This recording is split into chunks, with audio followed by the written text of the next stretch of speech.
कर्नाटक में मठों की राजनीति से कांग्रेस को लग रहा है डर।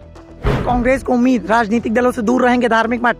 बीजेपी ने चुनाव से पहले चला है रिजर्वेशन का बड़ा दांव।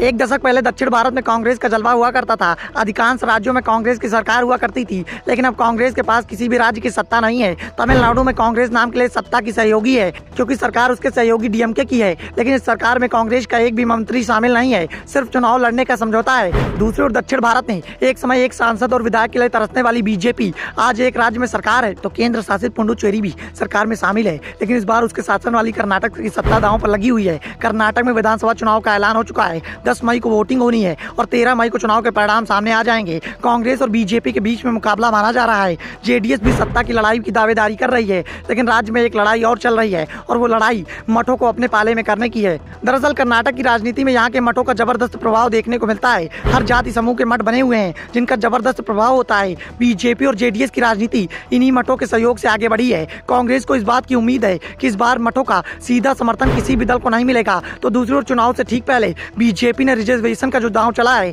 उस दांव से बड़ा खेला होने की उम्मीद जताई जा रही है। दरअसल इस बार का कर्नाटक विधानसभा चुनाव केवल सूबे का ही नहीं, राष्ट्रीय राजनीति में कांग्रेस की वापसी की बड़ी परीक्षा के रूप में निकलकर सामने आ रहा है। क्योंकि कांग्रेस को कर्नाटक में जीत मिलती है तो उसे तमाम चुनौतियों का जवाब मिल जाएगा, और अगर हार मिल जाती है तो 2024 का पूरा प्लान ही पटरी से उतर जाएगा। कांग्रेस को चुनाव की अहमियत का एहसास है, इसलिए उसने चुनाव से पहले ही बीजेपी का समर्थन करने वाले लिंगायत और जेडीएस का समर्थन करने वाले वोकलिंगा वोट में सेंधमारी की कोशिश तेज कर दी है। चुनाव के ऐलान से ठीक पहले दोनों समुदाय के प्रमुख धार्मिक मठों की परिक्रमा भी पूरी कर ली गई थी। कांग्रेस को इस बात की उम्मीद है कि इसका नतीजा चुनाव में देखने को मिलेगा। इन दोनों समुदाय के धार्मिक मठों ने इस बार सीधे बीजेपी और जेडीएस के समर्थन करने से इनकार कर दिया है। कांग्रेस को इस बात का भरोसा है कि इस बार प्रमुख मठों की सियासी सक्रियता शायद ही दिखाई देगी। इसके लिए कर्नाटक के दिग्गज नेता सिद्धारमैया और प्रदेश कांग्रेस अध्यक्ष डीके शिवकुमार पिछले एक साल से लिंगायत और वोकलिंगा ही नहीं, दूसरे वर्गों के धार्मिक मठों का लगातार दौरा कर रहे हैं। भारत जोड़ो यात्रा के समय भी राहुल गांधी ने कई धार्मिक गुरुओं से मुलाकात की थी और उनका आशीर्वाद लिया था।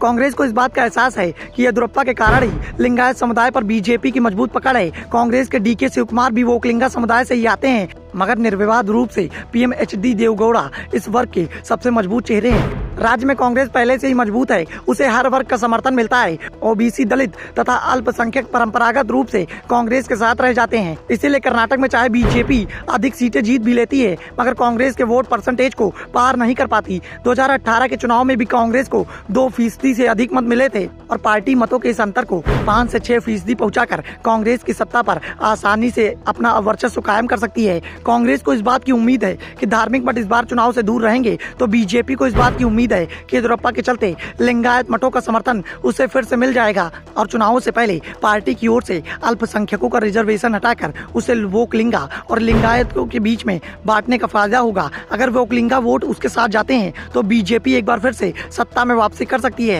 लेकिन कर्नाटक की राजनीति को लेकर इस बात का बड़ा दावा भी किया जाता है कि यहाँ 3.5 दशक से कोई भी सरकार रिपीट नहीं हो पाई है। बीजेपी के साथ सबसे बड़ी मुश्किल ये है कि वो आज तक चुनाव में बहुमत हासिल नहीं कर पाई है।